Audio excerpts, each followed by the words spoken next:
Welcome and thank you for joining. My name is Trixie Thibodeau, health educator for community health and care coordination. Today's webinar is Downsizing and Decluttering. You can't take it with you, and being presented by Patty Loud, who's volunteer for AARP. But before we begin, I have a few announcements to make. All participants are muted. Please use the Q&A button for questions or the chat button for comments. We will try to get to all the questions at the end of the program. If you need to contact us, I also put this in the chat.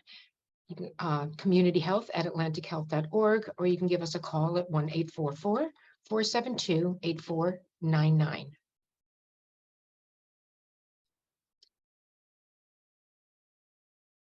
Are you or a loved one interested in smoking cessation? Atlantic Health System offers a free quit smoking program. This program includes an individual assessment, free nicotine replacement products, and 6 weekly group meetings to help you quit and stay smoke-free.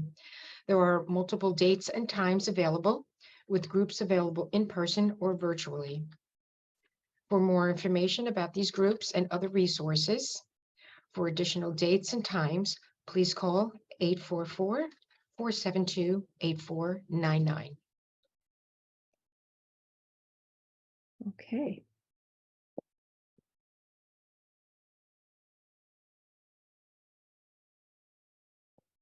All right. Welcome, everyone, to today's program on downsizing and decluttering. I'm Patricia Loud, and I'm a volunteer with AARP, and I look forward to facilitating this conversation about downsizing and decluttering. We all know this familiar icon, King Tut. We'll have more to say about him later. We have a couple of key goals for our session today. We want to help us all gain a general understanding of why stuff is so important to some people and to learn practical, easy to follow downsizing and decluttering tips. We hope to have some fun today. We may even share a few laughs.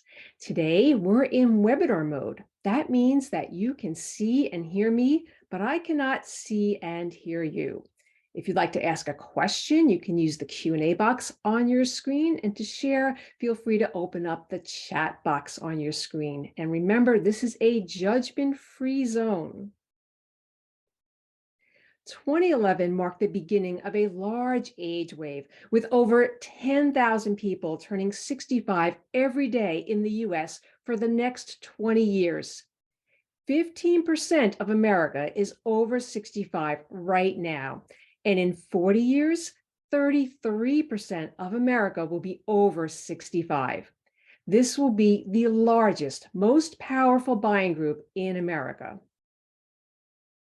This may be the last time we will have 4 generations still alive at the same time. For our older Americans, the age gap between their parents and themselves is about 20 years. And for our Gen Xers, they are 30 to 35 years older than their kids. The 2 oldest generations have the most stuff, and both generations want to pass it down to the youngest 2 generations. We are distinctly different generations, socially and financially. Why does this matter? We now have the largest group ever needing healthcare. 2 of the generations attach pride to their possessions. We're facing a shortage of affordable housing, and healthcare costs are rising. The number one thing that impedes people from leaving their home and or getting healthcare into their homes is the stuff. Good Run Research interviewed 1,000 caretakers, and the thing that caused the most stress was the stuff. We've worked so hard for all of our stuff, and the cold, hard reality is our kids and grandkids don't want it. The problem is no one wants our stuff. The problem is no one wants our stuff. Now, let's look at some of the top 10 tips as to how we can get rid of our stuff. Tip number 1, include everyone in the house. Spouses, kids, grandkids, everyone. How long have you lived in your home? More than 5 years? How about 10, 15, 20, maybe 30 or 40? Open up your chat box and type in, how long have you lived in your home? Feel free to locate that chat box on your screen and tell us how many years have you lived in your home? Let's see what we've got today. I know some of us have lived in a home for over 50 years. Let's see if we can beat that number today.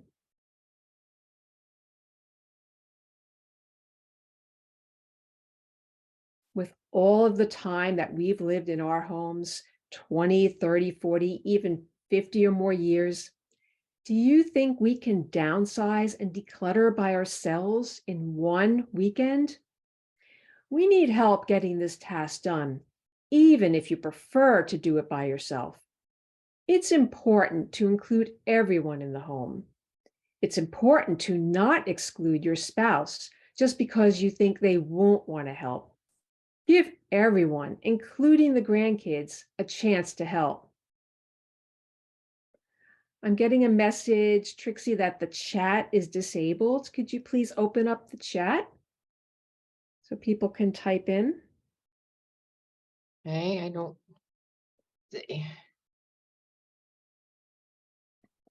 The chat box is open on my end.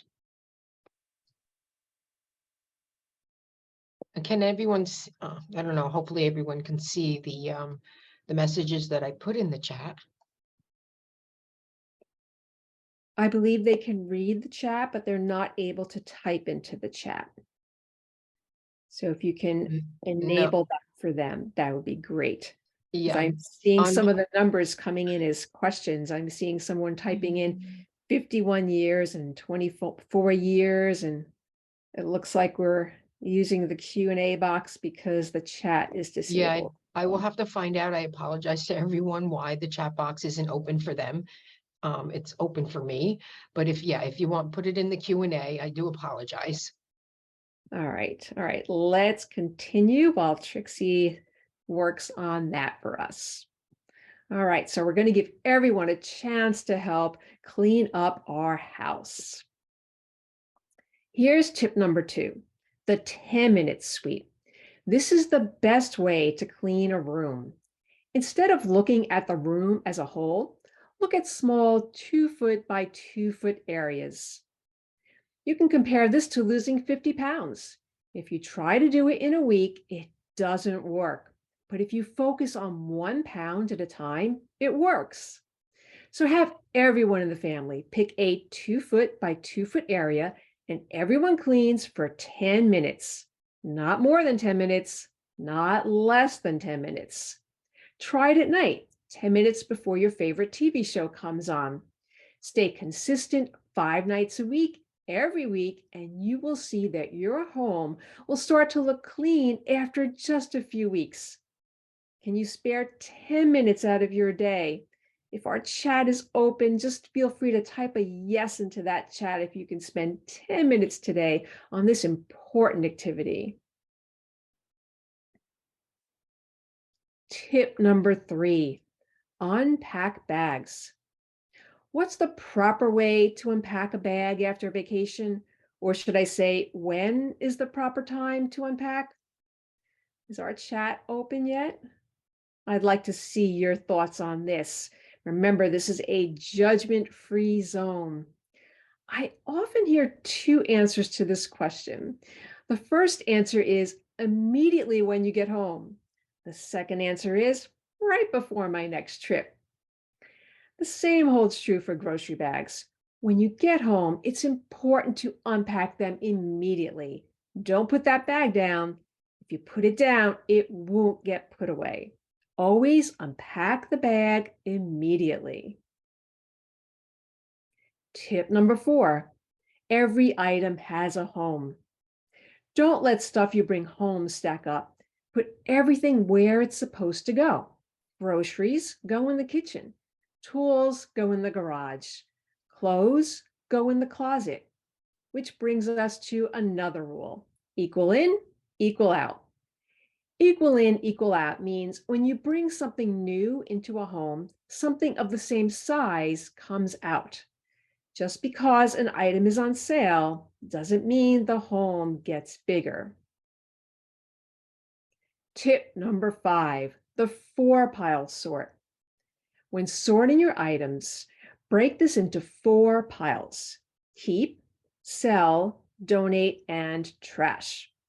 It's important to put the sell and donate piles next to you and the keep pile far away.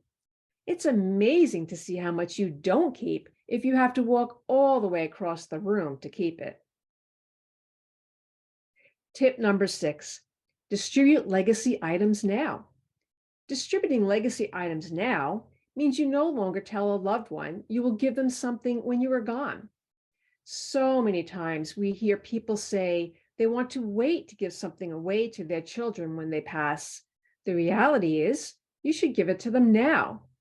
Giving it away now lets you enjoy seeing them use it, and it empties your home faster.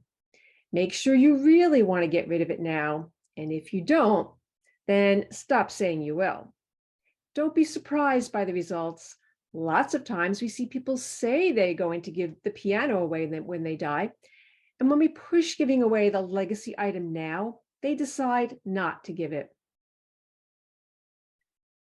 Tip number 7, avoid punting. Punting is when you convince the next generation, possibly through guilt, into taking an item they probably don't want anyway. We often have furniture that we kept from our parents because we knew they'd be upset if we didn't take it. But we never actually wanted it, and we kept it out of obligation. Guess what? The next generations don't feel that obligation. They simply don't want it. And how do you find out if they want it? You ask them. If the person says they don't want it, then don't say, "You just don't know you want it yet," and then save it for them. If they don't want it, they don't want it. And it's our job to respect that. Sell or donate the item to someone that does want it. I see that it looks like our chat box is open for you, so feel free to make use of that. And I'm seeing a message that no one in my family wants anything. Well, we'll talk about that right now. Here's our next tip: donate, donate, donate. The reality is, there's always someone else that needs something more than we do. Focus on finding a place you want to give something away to versus how much it's worth. Our nation was built on service. It's not time to start focusing on the money. We focus on giving to people that truly need the items and places that donate for immediate use and not resell as a retail store.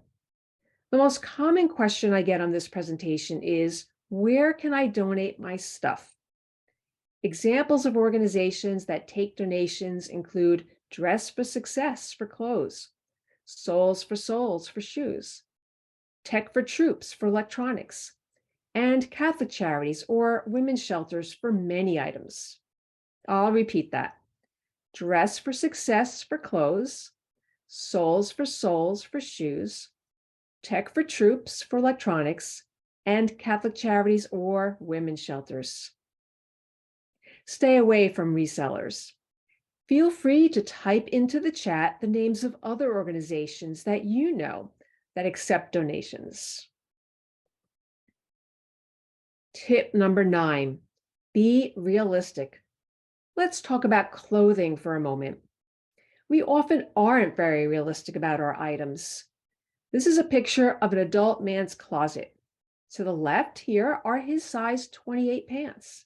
Then moving right are 30s and some 32s, a bunch of 34s, and finally 3 pair of 36s.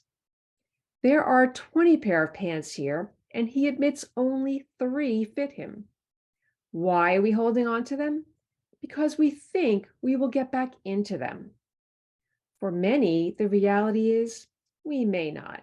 It's okay to give away the 28s, 30s, and 32s. Food is the same way.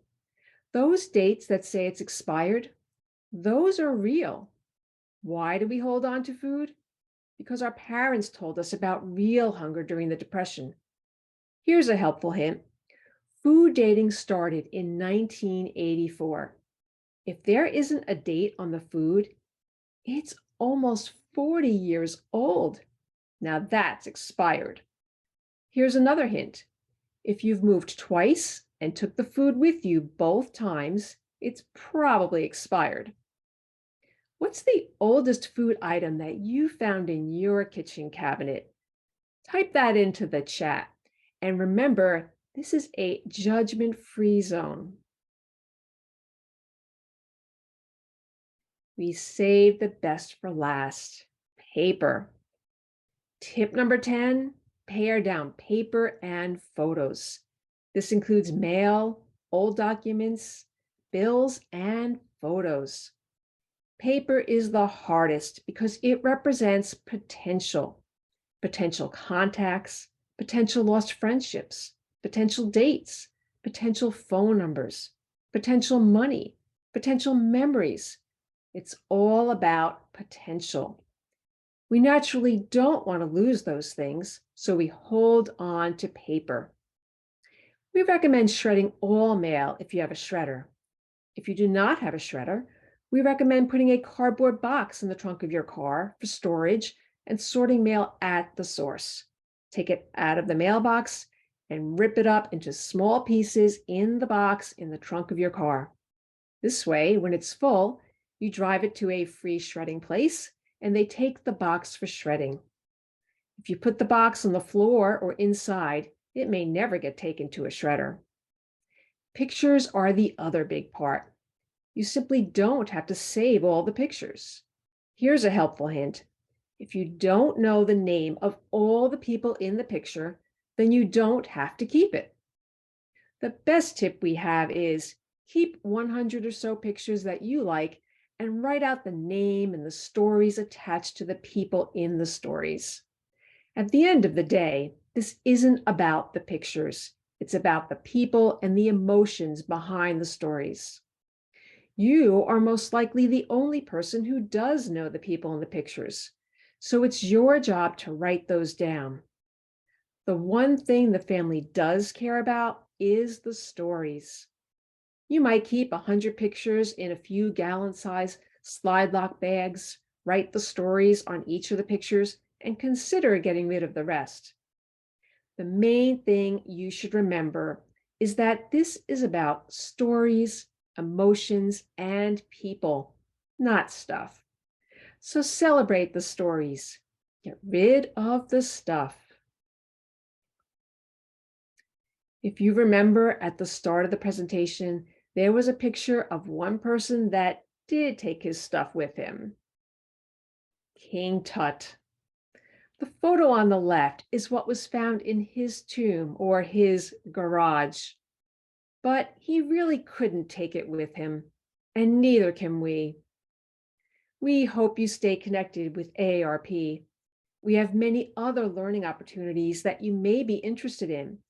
You can visit learn.aarp.org to find links to other online events, our I Learned How podcast series, and AARP's Learning Library, where you have access to hundreds of interactive videos, online games, quizzes, and other online learning you can watch anytime. AARP also provides lots of opportunities to connect with your community and one another without leaving home. To try virtual offerings like movie watch parties, coffee chats, and exercise classes, visit aarp.org/nearyou. I hope you enjoyed today's presentation and hope that the information shared here will be of value to you. AARP offers a number of topics of particular interest to the 50+ population, such as fraud prevention and financial basics. If you're interested in more webinars from the AARP New Jersey Speakers Bureau, please visit our website, www.aarp.org/NJ Speakers Bureau. Thanks again for joining us. Okay, thank you for joining us. We kindly ask that you take a few minutes after today's webinar to complete the program survey. The link to the survey has also been added to the chat for your convenience. And a special thank you to Patty for dedicating your time and expertise today. If you have any additional questions or comments, you can email us at communityhealth@atlantichealth.org or give us a call at 1-844-472-8499. Have a great day, everyone.